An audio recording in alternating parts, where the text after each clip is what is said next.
Hello guys, नीलूस kitchen में आपका फिर से स्वागत है। आज हम बहुत ही अच्छी रेसिपी बनाने जा रहे हैं जिसका नाम है वेज मैट समोसा। जो कि हम इसे एक मैट की शेप में बनाएंगे और बहुत ही अच्छी और यमी रेसिपी है। तो उसके लिए हमें सबसे पहले एक डो रेडी करना है। जो डो रेडी करने के बाद हम स्टफिंग बनाएंगे। तो चलिए अब हम इसका डो बनाते हैं। तो सबसे पहले उसे हमें किन किन चीज़ों की ज़रूरत है वो हम देखेंगे।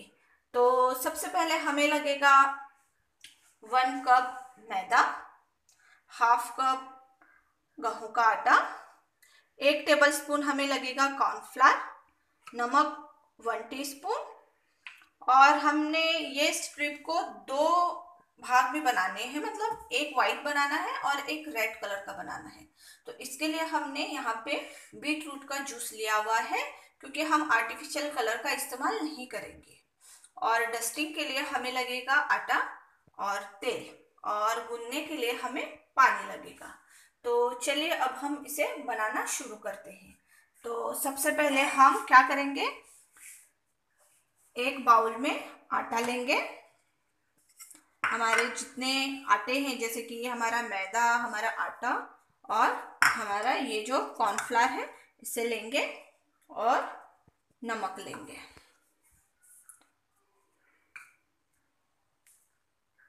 इन तीनों चीज़ों को हम अच्छे से मिक्स करेंगे।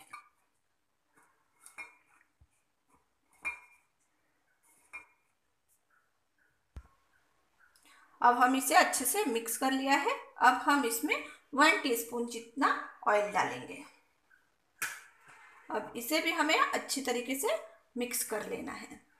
अब हमें जो समोसा हम बना रहे हैं उसके पहले शीट रेडी कर रहे हैं। तो उसके लिए हमें एक रेड कलर की और एक वाइट कलर की शीट बनानी है।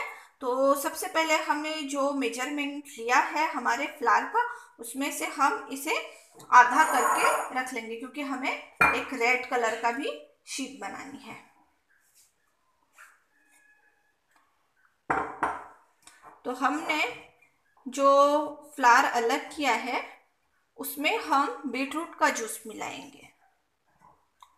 अगर आपके पास बीट रूट का जूस नहीं है तो आप रेड कलर का इस्तेमाल कर सकते हैं, बट हमने इसमें आर्टिफिशियल कलर का इस्तेमाल नहीं किया है, बीट रूट का इस्तेमाल किया है। तो अब हम इसमें ये जूस डालेंगे और इसे धीरे धीरे आहिस्ता आहिस्ता मिलाएंगे और एक डो रेडी करेंगे।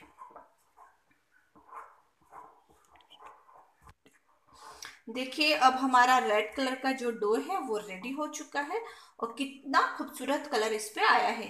हमने कोई आर्टिफिशियल कलर मिक्स नहीं किया है। आप ऐसे ही अगर कोई दूसरी रेसिपी बनाती हो और जिसमें आपको आर्टिफिशियल कलर यूज न करना हो, तो आप बीटरूट का जूस या बीटरूट का इस्तेमाल आराम से कर सकते हैं। तो अब हमारा रेड कलर का डो रेडी हो चुका है। अब हम इसी तरह हमारा व्हाइट कलर का डो भी रेडी करेंगे। तो अब हमारा व्हाइट कलर का डो भी रेडी हो चुका है। अब देखिए कि हमने दो डो रेडी किए हैं, एक है पिंक कलर रेड कलर का और एक है व्हाइट कलर का। अब हम इसकी शीट रेडी करेंगे। तो उसके लिए हमें अब इन दोनों की शीट रेडी करना है, फिर स्टफिंग बनानी है। चलो करें। अब हमें इसकी ऐसे राउंड शेप के बॉल बनाने हैं, इक्वल साइज के सभी बॉल्स बनाने हैं। एक रेड कलर के बॉल जो हमने रेडी किया उसमें भी हमने बॉल्स बना के रेडी कर दिए हैं, और हमने वाइट कलर की भी सारे बॉल्स बना लिए हैं। अब हमें पहले वाइट कलर की सारी शीट्स बनानी है, फिर उसके बाद रेड कलर की शीट्स बनानी है। तो चलिए अब हम इसे देखते हैं कि हम इसे किस तरीके से बनाएंगे। सबसे पहले हमें दो बॉल्स लेने हैं और उसे हमें अच्छे से बेलना है। छोटी छोटी हमें पूड़ी के आकार की रोटी बेलनी है।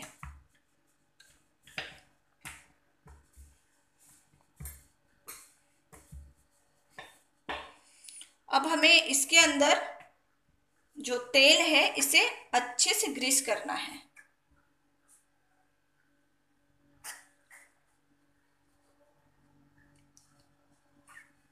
अब हम इसे अच्छे से डस्ट करेंगे हमारे मैदे वाली कटोरी में।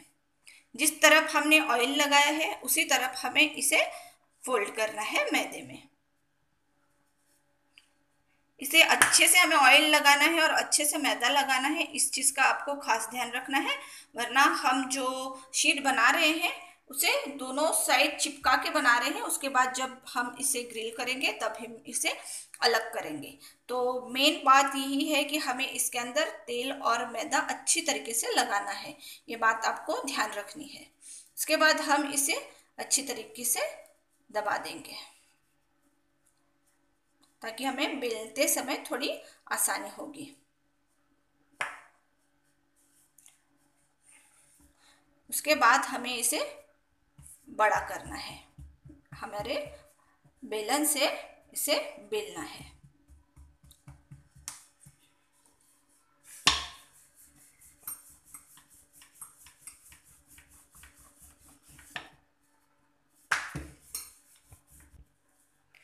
हमें इसी तरीके से बड़ी वाली रोटी बनानी है और हमने जितने बॉल्स रेडी किए हैं उन सारी के हम इस तरीके से ही एक बड़ी रोटी बनाएंगे।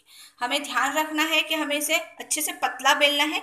हमारी जो पीछे वाली स्किन देख सकते हैं कि आप दिख रही है, या आप देखिए कि कितना ये पतला है कि हमारी उंगलियों का शेप भी इसमें दिखाई दे रहा है। तो हमें इतनी पतली ये रोटी बनानी है। हमने ऐसे ही करके रेड वाइट दोनों हमने शीट बना ली है। अब हम इसे सेक लेंगे। हमें इसे पूरा नहीं सेकना है चपाती की तरह, हमें इसे कच्चा पक्का सेकना है, क्योंकि हम जब इसे डीप फ्राई करेंगे तो ये ऑलरेडी पक जाएगा। तो अब हम इसे सेक लेंगे। अब हम इसे दूसरी तरफ पलट लेंगे। देखिए बीटरूट का जो कलर है वो कितना निखर के आया है। देखिए इस तरीके से बीच में फूलने लगेगी तो समझ लेना कि हमारी जो शीट है वो परफेक्टली बनी है, क्योंकि ये अब अलग हो जाएगी। तो अब हमारी शीट रेडी हो गई है। अब हम इसे खोलेंगे। तो अब इसे खोलने का तरीका भी आप देख लीजिए। जैसे ये सिक जाएगी तो ये अपने आप अलग होने लगेगी। देखिए ये किस तरीके से अलग हो चुकी है।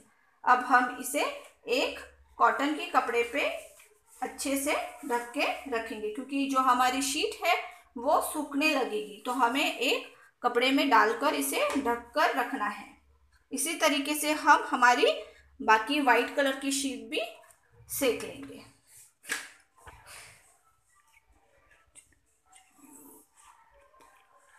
अब हम इसे इस तरह टर्न कर लेंगे। अब हमें इसी तरीके से बाकी के सारे शीट, अब हम हमारे समोसे रेडी करेंगे। तो सबसे पहले हमें जो हमने शीट को रेडी की हुई थी उसे लेना है और उसे कट किस तरीके से करते हैं उसे देखना है। तो सबसे पहले जो हमारे शीट है उसे हमें खोल लेना है अच्छे तरीके से।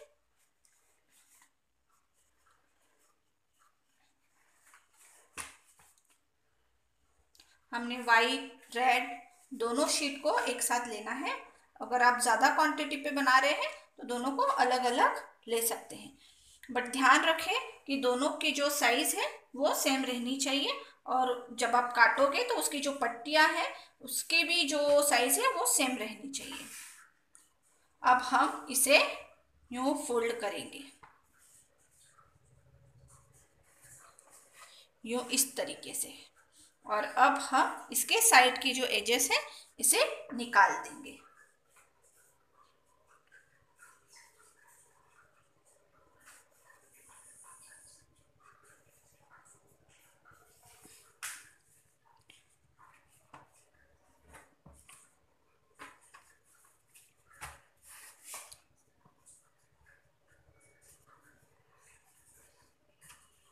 ये हमने साइड की एजेस निकाल दी है। अब हम इसके दो, आप आपके साइज के हिसाब से ले सकते हैं। आपको अगर ज़्यादा बड़ा बनाना है तो आप दो इसके इक्वल पार्ट कर सकते हैं, या हम तीन भी कर सकते हैं, ये हमारे इच्छा अनुसार है। तो हम अब इसके दो पार्ट बनाएंगे।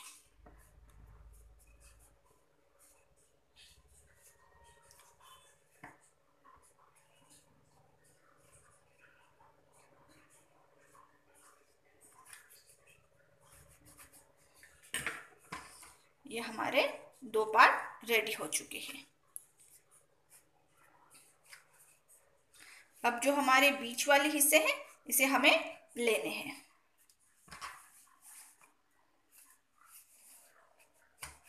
और अब हम इसके समोसे रेडी करेंगे।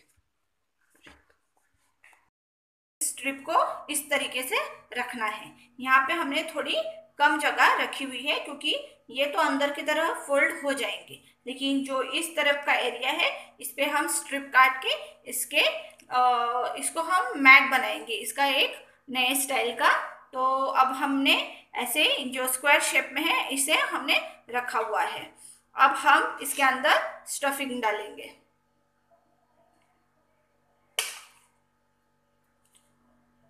स्टफिंग भी याद रखना, हमें ठंडी करनी है, उसके बाद ही हमें इसे यूज करना है। अब हमने जो स्लरी बनाई है उसे अच्छे से मिक्स करना है क्योंकि वो नीचे बैठ जाएगी, तो उसे अच्छे तरीके से मिक्स करके आराम से हम इसे इस्तेमाल करेंगे। अब हम पहली जो लेयर है उसे यूं फोल्ड करेंगे, उसके बाद हम सेकेंड वाली लेयर यूं फोल्ड करेंगे और उसे हम यूं स्लरी लगा के चिपका देंगे। तो हमारा इस तरफ और इस तरफ से पैक हो चुका है समोसा। अब हमारी जो ये एजेस है, जो ये वाली हमारी जो शीट है उसे हम इस पिज्जा कटर से आराम से काटेंगे। हमें दोनों साइड इक्वल साइज की जो स्ट्रिप्स है वो काटनी है।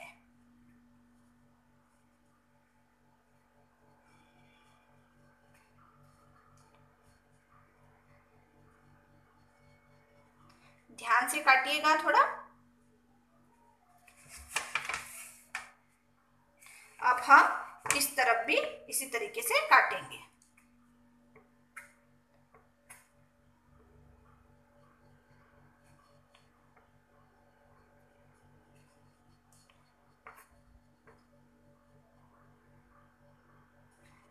अब हमारी ये जो स्ट्रिप्स है वो रेडी हो चुकी है।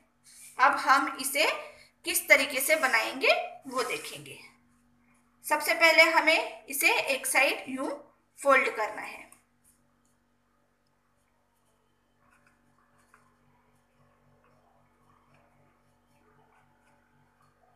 यूं कर लेने के बाद आपको थोड़ा सा अच्छी तरीके से ये समझ आएगा कि आपको किस तरीके से इसे पुरोना है। पहले आप एक स्ट्रिप पट्टी को हटा के फिर उसको नीचे की साइड डालेंगे, फिर ऊपर की साइड डालेंगे, ऐसे करके हमको इसे पूरा बनाना है।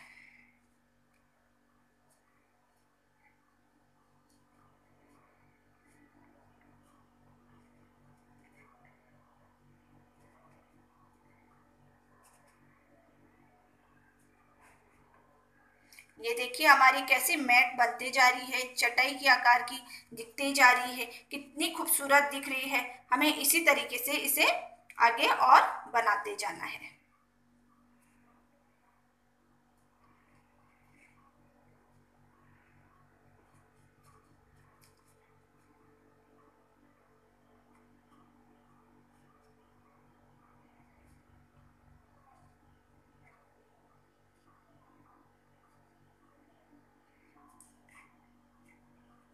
ये देखिए ये किस तरीके से बन चुकी है। अब जो ये साइड की हमारी जो स्ट्रिप्स है उसे हमें स्लरी से चिपकाना है, ये याद रखना है हमें। थोड़ा सा हम इसे खींच के और टाइट कर लेते हैं ताकि ये और अच्छी फिनिशिंग में आए।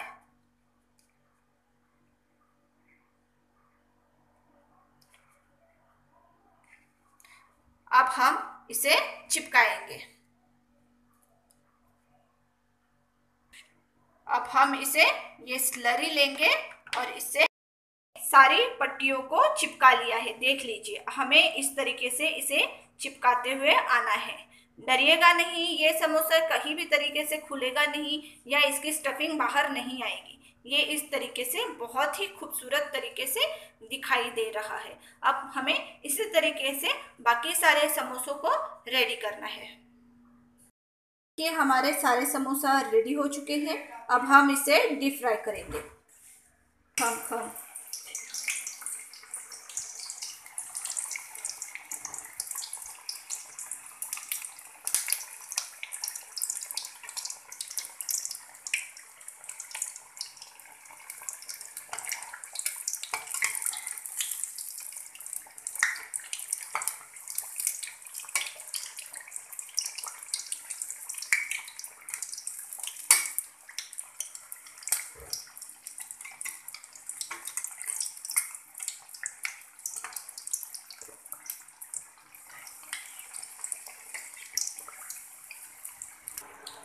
देखिए अब हम इसे इस तरीके से डीप फ्राई करेंगे और आप देख रहे हैं कि इसमें से बिल्कुल भी स्टफिंग बाहर नहीं आ रही है क्योंकि ये सभी तरीके से पैक हो चुका है।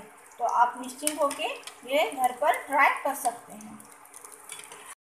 तो गाइस देखिए अब हमारे ये सारे समोसे रेडी हो चुके हैं। कितने खूबसूरत दिख रहे हैं। आपको अगर मेरी ये रेसिपी पसंद आए तो प्लीज़ मेरे वीडियो को लाइक कीजिए, शेयर कीजिए और मेरे चैनल को सब्सक्राइब कीजिए। Thank you watching for my video.